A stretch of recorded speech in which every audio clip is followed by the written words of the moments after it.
안녕하세요. 물 뿜는 하마입니다. 이번 시간에는 소방설비 전기 파트 중에서 전실, 다른 말로 부속실이라고 합니다.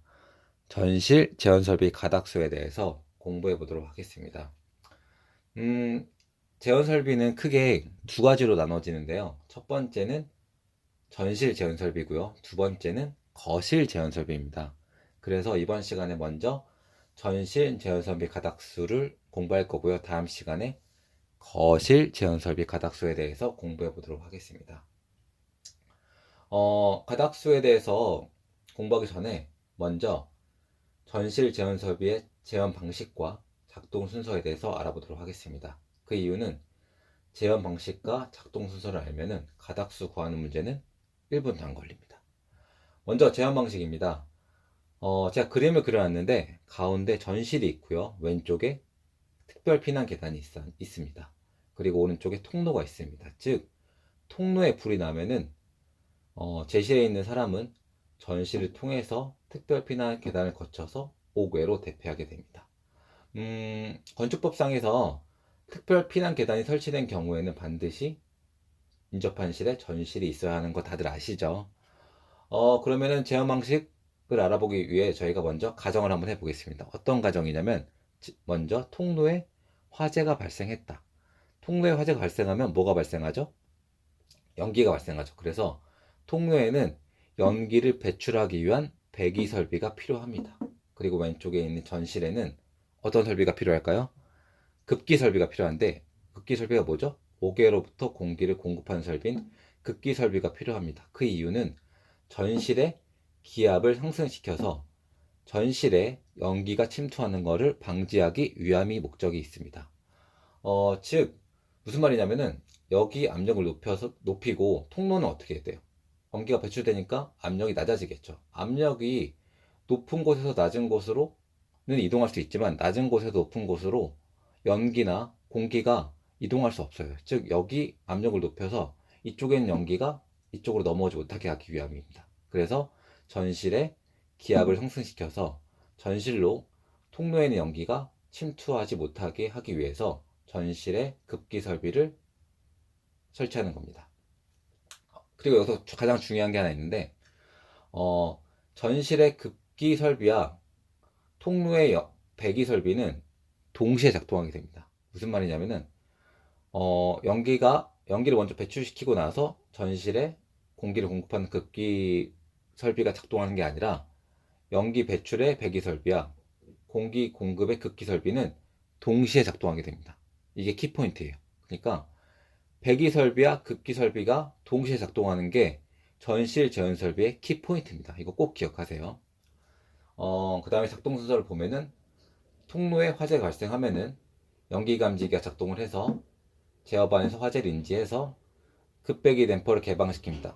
근데 급배기 댐퍼 개방이 동시에 이루어진다. 즉 통로에 있는 배기 댐퍼 개방과 전실에 있는 급기 댐퍼 개방이 동시에 이루어진다. 그리고 나서 개방 확인 신호를 제어반에 주면은 제어반에서 MCC 쪽에 신호를 줘서 팬이 작동을 하게 된다. 팬이 작동을 해서 통로에 있는 배기덕터가 개방이 돼서 연기가 배출이 잘 되고, 그 다음에 전실에 있는 급기 댐퍼 개방이 돼서 옥의 공기 공급이 더 잘 원활하게 잘 되겠죠. 팬이 작동하기 때문에. 그리고 이제 가닥수 예제를 풀어보도록 하겠습니다. 제가 그림 그려놨는데 가운데를 기점으로 왼쪽에 배기 댐퍼 그려놨고요. 오른쪽에 급기 댐퍼 그려놨습니다. 그리고 위에 S는 연기 감지기죠. 그 다음에 종단 저항 있고요. 그 다음에 아래쪽에 제어반이 있습니다.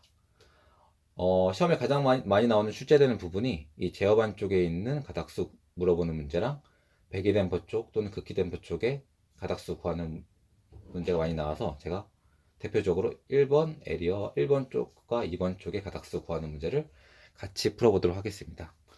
조건은 자동 복구, 그러니까 급배기 댐퍼 자동 복구와 그 다음에 감지기 공통은 전원 마이너스 사용한다. 그 다음에 수동 기동과 자동 기동의 확인은 동시 확인됨.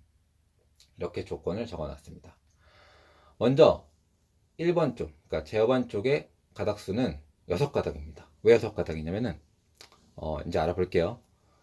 전원 플러스 마이너스, 하나의 회로가 있기 때문에 전원 플러스 마이너스 있겠죠. 그 다음에 기동이 있습니다. 근데 배기 설비와 극기 설비는 어떻게 기동이 동시에 이루어지죠. 그렇기 때문에 기동은 한 가닥입니다. 왜냐하면 극기 댐퍼 기동과 배기 댐퍼 기동이 동시에 이루어지기 때문에. 그래서 한 가닥이고요. 그 다음에 배기 댐퍼 기동 확인과 극기 댐퍼 기동 확인은 별도로 나눠져 있습니다. 각각 있어야 됩니다. 그래서 배기 댐퍼 기동 확인과 극기 댐퍼 기동 확인이 하나씩 있고요. 그 다음에 마지막으로 감지기 쪽에 감지 회로가 하나 있습니다. 그래서 총 하나, 둘, 셋, 넷, 다 6가닥입니다. 그 조건에 보면은 감지기 공통은 전원 마이너스 사용한다. 그렇기 때문에 감지기 회로의 마이너스선은 별도 필요 없는 거예요. 만약에 별도 사용한다 그러면은 감지기 회로도 마이너스가 별도 필요합니다. 다시 한번 6가닥 알아볼게요. 전원 플러스 마이너스랑 기동은 배기, 극기 동시에 이루어지기 때문에 기동 하나, 그 다음에 배기 댐퍼 기동 확인 하나, 그 다음에 극기 댐퍼 기동 확인 하나, 그 다음에 감지기. 그래서 6가닥이 됩니다. 쉽죠? 네, 두 번째. 배기 댐퍼 쪽에 있는 이 2번 쪽의 가닥수는 몇 가닥이겠어요? 4가닥입니다. 이유는 전원 플러스, 전원 마이너스, 그 다음에 기동, 그 다음에 배기 댐퍼 기동 확인. 이래서 하나, 둘, 셋, 4가닥입니다. 이해하셨죠? 어렵지 않죠? 그러니까 여기서 기억하셔야 될 점은 뭐냐면 전실 제원 설비 가닥수에서 기억해야 될 점은 배기 설비와 극기 설비, 그러니까 배기 댐퍼와 극기 댐퍼의 기동은 동시에 이루어진다. 그렇기 때문에 기동은 한 가닥. 그 다음에 배기 댐퍼 기동 확인과 극기 댐퍼 기동 확인은 별도. 각각 하나씩 필요하다. 그리고 감지기 쪽 하나. 이렇게 해서 기억하시면 될 것 같아요. 그리고 제가 여기다가 수동 기동과 자동 기동의 확인 동시에 확인된다고 해놨는데, 이거는 시험에 출제 비중이 높지 않지만, 여담이지만, 자동 기동과 그 수동 기동의 그 제어반 쪽에서 그 확인이 별도로 이루어진다고 해요. 그러니까 자동일 때 배기댐퍼 기동 확인과 수동일 때의 배기댐퍼, 극기댐퍼 기동 확인이 별도로 이루어진다고 해요. 근데 저희는 일단 조건에서 수동 기동과 자동 기동의 확인은 동시 확인돼. 뭐 대부분 문제가 이렇게 출제됐기 때문에 일단 조건 이렇게 적어놨고, 그래서 여담이기 때문에 시험에 출제될 수 있지만 거의 출제 안 된다고 보시면 될 것 같아요. 그래서 그 수동 기동일 때는 수동 기동, 배기 댐퍼 기동 확인이 별도로 있다. 이 정도만 그냥 흘려드려셔도 문제 없을 것 같습니다. 그래서 이번 시간에 그는 전실 제원 설비 가닥수 알아봤고요. 기억하셔야 될 점은 통로에, 즉 배기와 그다음에 전실의 극기가 동시에 이루어진다. 그렇기 때문에 기동은 한 가닥이고, 그다음에 배기 댐퍼와 극기 댐퍼 기동의 확인은 별도다. 그리고 감지기 하나 있고, 이건 연기 감지기 쪽이 있고, 그다음에 전원 플러스 마이너스는 별도 있어야 되고요. 이건 기본이기 때문에. 그리고 이쪽에 있는 거는 전원 플러스 마이너스와 기동과 배기 댐퍼 기동 확인. 이렇게 해서 4가닥이 된다. 그래서 이걸로 응용하시면 될 것 같고, 이쪽도 한번 살펴보면 이쪽도 똑같겠죠? 전원 플러스 마이너스와 기동과 극기 댐퍼 기동 확인. 그래서 이쪽 4가닥이고, 이건 어떻게 되겠어요? 이쪽은 감지기 쪽이니까 감지기 쪽 하나, 그 다음에 마이너스 하나. 그래서 2가닥이겠죠. 그래서 이번 시간에 전실 제원설비 가닥수 알아봤는데요. 다음 시간에는 거실 제원설비 가닥수에 대해서 알아보도록 하겠습니다. 감사합니다.